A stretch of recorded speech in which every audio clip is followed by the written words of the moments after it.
साथियों नमस्कार। स्वागत है आप सभी का आप सबके अपने चैनल द साइंस टॉप में। आज हम साइंस टॉप में अपने लूसेंट की ऑब्जेक्टिव सीरीज में आज हम भूगोल सेक्शन से अपने अक्षांश और देशांतर की बात करते हैं।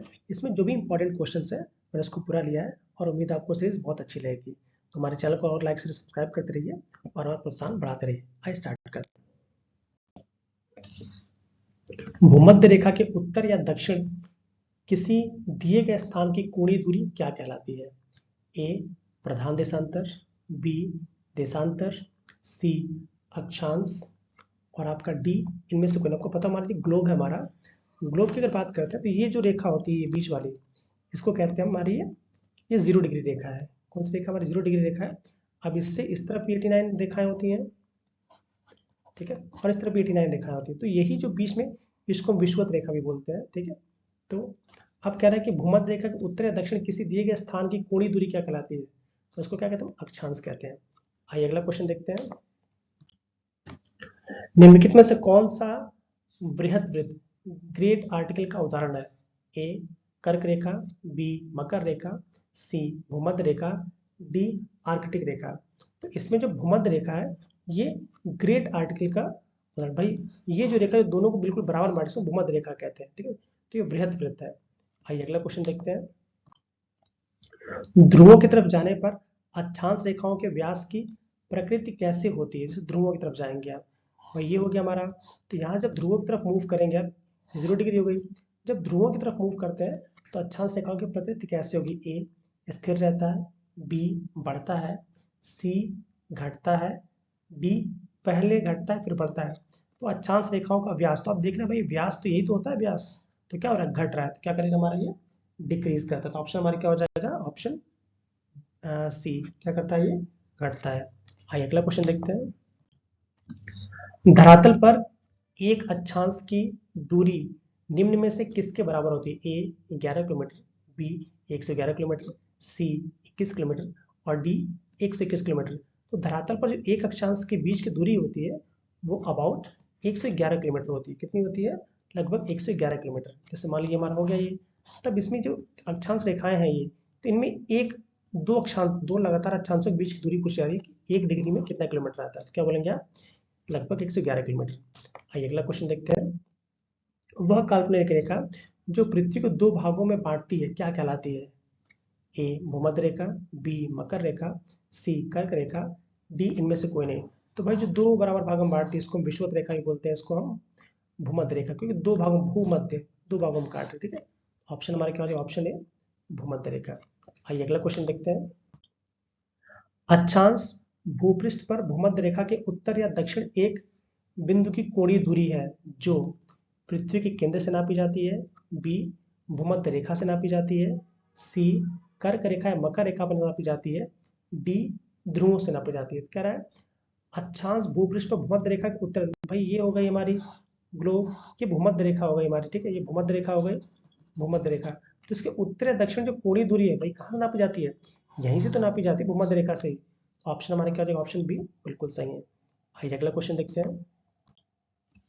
दोनों ध्रुवों को जोड़ने वाली वह काल्पनिक रेखा जो भूमध्य रेखा को समकोण पर प्रतिच्छेदित करती है क्या कहलाती है? देखिए दोनों ध्रुवों को जोड़ने वाली वह काल्पनिक रेखा जो भूमध्य रेखा को समकोण पर काटती है क्या कहलाती है? ए मध्याह्न, बी देशांतर, सी अक्षांश, डी इनमें से कोई नहीं। जैसे मान लीजिए हमारा ये हो गया, ठीक है, ये भूमध्य रेखा हो गई। तो दोनों ध्रुव भाई ये हमारा नॉर्थ पोल है, ये साउथ पोल है। तो दोनों को जोड़ने वाली जो काल्पनिक रेखा तो भाई यही तो होती है देशांतर रेखा। क्या होती है? देशांतर रेखा। तो ऑप्शन हमारे क्या? ऑप्शन बी बिल्कुल सही है। आइए अगला क्वेश्चन देखते हैं। एक देशांतर से दूसरे देशांतर के बीच कितना समय अंतराल होता है? मतलब दो जो लगातार देशांतर रेखाएं होती है, जैसे देशांतर क्या होती है, जैसे यहाँ पे देखा ये हमारा ग्लोब हो गया। तो ये जो रेखाएं आप देख रहे हैं ये तो हमारी क्या हो गई? ये आपकी अक्षांश रेखाएं हो गई। और जो टाइम को बांटने के लिए ऐसे ऐसे जो रेखाएं खींची जाती हैं, ठीक है, पूरे टाइम इंटरवल बांटने के लिए, इसको कहते हैं देशांतर। तो कह रहा है कि एक मतलब दो लगातार देशांतरों के बीच की दूरी कितनी हो जाएगी हमारी? बस 4 मिनट होती है। मतलब 1 डिग्री में आपका यहाँ पे आपका 4 मिनट हो जाता है, ठीक है। इसको आप याद रखेंगे। आइए अगला क्वेश्चन देखते हैं। वह अक्षांश रेखा जिस पर सदैव दिन व रात बराबर होते हैं, ठीक है, वह अक्षांश रेखा जिस पर सतह दिन और रात बराबर होती है उसे क्या कहते हैं? ए भूमध्य रेखा, बी कर्क रेखा, सी मकर रेखा, डी हिंज रेखा। भाई वही फिर से वही बात, ये हमारा ग्लोब हो गया। तो भाई ये जो भूमध्य रेखा है यहीं पे तो भैया मतलब दिन और रात दोनों तरफ बराबर होंगे, तो आंसर हमारा क्या हो जाएगा? ये भूमध्य रेखा। आइए अगला क्वेश्चन देखते हैं। पृथ्वी पर सबसे उच्चतम तापमान रिकॉर्ड किए जाते हैं? ए भूमध्य रेखा पर, बी 20 डिग्री उत्तरी अक्षांश पर, सी 10 डिग्री उत्तरी अक्षांश पर, डी 25 डिग्री उत्तरी अक्षांश पर। तो देखिए जो पृथ्वी पर जो उच्चतम तापमान रिकॉर्ड किया जाएगा भाई, जो भूमध्य रेखा यहाँ पे बिल्कुल सूर्य की किरणें बिल्कुल सीधी पड़ेंगे, तो भूमध्य रेखा पर ही मैक्सिमम टेम्परेचर हम मेजर करेंगे। तो ऑप्शन हमारे क्या हो जाएगा? ऑप्शन ए बिल्कुल सही है। आइए अगला क्वेश्चन देखते हैं। दो अक्षांश रेखाओं के बीच की दूरी लगभग होती है। ये अक्षांश रेखाओं की बात कर रहा है कि दो अक्षांश रेखाओं के बीच की दूरी लगभग कितनी होती है। ठीक है, देखिए ऑप्शन हमारे दिए गए हैं। देखिए अक्षांश रेखा भाई फिर से वही बोल रहा हूँ मैं, ये हमारी अक्षांश रेखा हो भाई। तो दो अक्षांश रेखा लगातार अक्षांश रेखाओं के बीच की बात कर रहा है। दो अक्षांश रेखाओं के बीच की दूरी होती है वो अबाउट 111 किलोमीटर होती है। ऑप्शन है 111 मील। देखिए कंफ्यूज हो जाएंगे, गलत है। बी 121 मील, सी 111 किमी, बी 121 किमी। तो आंसर हमारा क्या हो जाएगा? ऑप्शन सी 121 किमी। आइए अगला क्वेश्चन देखते हैं। एक देशांतर की सर्वाधिक दूरी कहां पर होगी? ए कर्क रेखा पर, बी विषुवत रेखा पर, सी मकर रेखा पर, और डी इनमें से कोई नहीं। तो जो देशांतर की जो मैक्सिमम दूरी होगी 1 डिग्री देशांतर की, वो कहाँ होगी हमारी? विषुवत रेखा पर। जैसे मान लीजिए हमारा ये आपका ये विषुवत रेखा हो गई, तो यहाँ पे भाई मैक्सिमम जो डिस्टेंस ट्रेवल करेगा वो देशांतर रेखा, वो यहीं पे तो करेगा आपका। तो आंसर हमारे क्या? ऑप्शन बी बिल्कुल सही है।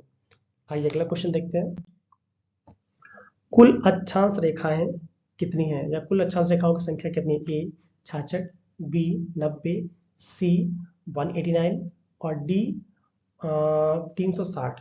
तो कुल जो अक्षांश रेखाओं की संख्या होती है वो कितनी होती है? 179। कितनी? 179। क्योंकि भाई देखिए अक्षांश रेखा है, ये बीच वाली हो जाती है 0 डिग्री। ठीक है, ये 0 डिग्री हो गई, और इसके ये नॉर्थ साइड में और साउथ साइड में, दोनों ही साइड में आपकी 89 रेखाएं होती हैं। तो सब तीनों को जोड़ेंगे 89 को, तो आपका 178 हो जाएगा, प्लस 1 ये जोड़ेंगे तो आपका 179 हो जाएगा। ठीक है, ऑप्शन सी बिल्कुल सही है। आइए अगला क्वेश्चन देखते हैं। देशांतर की संख्या कितनी है? तो भाई जैसे मान लीजिए देशांतर हमारा टाइम, देशांतर मतलब अंतर, मतलब टाइम ही बता रहा है वो। ठीक है, तो देशांतरों की संख्या भाई समझ जाइए कि एक गोले में कितना होता है? 360 डिग्री। तो सीधा आंसर क्या लगाएंगे आप? Option A 24, B 90, C 180, D 360। तो आंसर हमारा क्या हो जाएगा? 360 रेखा होती है। आइए अगला क्वेश्चन देखते हैं। विषुवत रेखा के समानांतर कल्पित रेखाएं क्या कहलाती हैं? जो विषुवत रेखा के समानांतर जो कल्पित रेखा है उनको हम क्या कहते हैं? ए अक्षांश रेखाएं, बी ग्रीनविच रेखा है, सी देशांतर रेखा है, डी मध्याह्न रेखा है। तो भाई मान ली हमारी ग्लोब हो गया, ये हमारी विषुवत रेखा हो गई, तो इसके समानांतर भाई पैरेलल तो यही रेखाएं होंगी ना, तो इन्हें हम क्या कहते हैं? इन्हें हम अक्षांश रेखाएं कहते हैं। ऑप्शन हमारे क्या हो जाएगा? ऑप्शन ए बिल्कुल सही है। आइए अगला क्वेश्चन देखते हैं। पृथ्वी के उत्तरी ध्रुव एवं दक्षिणी ध्रुव को मिलाने वाली रेखा क्या कहलाती है? ए अक्षांश रेखा, बी अंतरराष्ट्रीय रेखा, सी देशांतर रेखा, डी मिलन रेखा।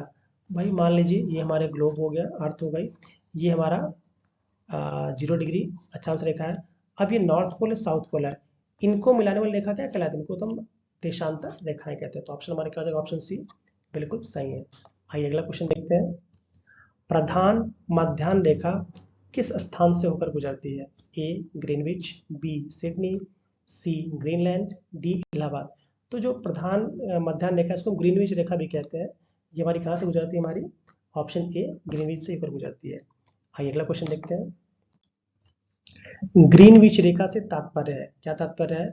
ए 0 अक्षांश, बी 180 पूर्वी देशांतर, सी 0 देशांतर, और डी 180 पश्चिमी देशांतर। तो इसका सही आंसर हमारा क्या हो जाएगा?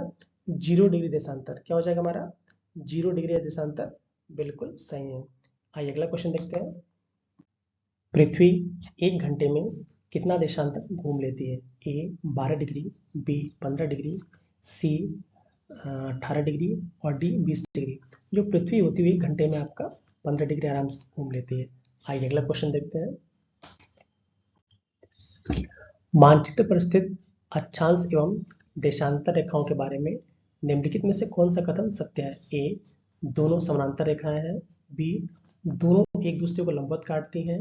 सी, दोनों ध्रुवों पर मिलती हैं।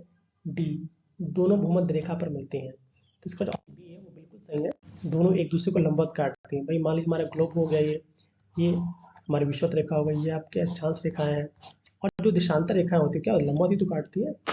आइए अगला क्वेश्चन देखते हैं।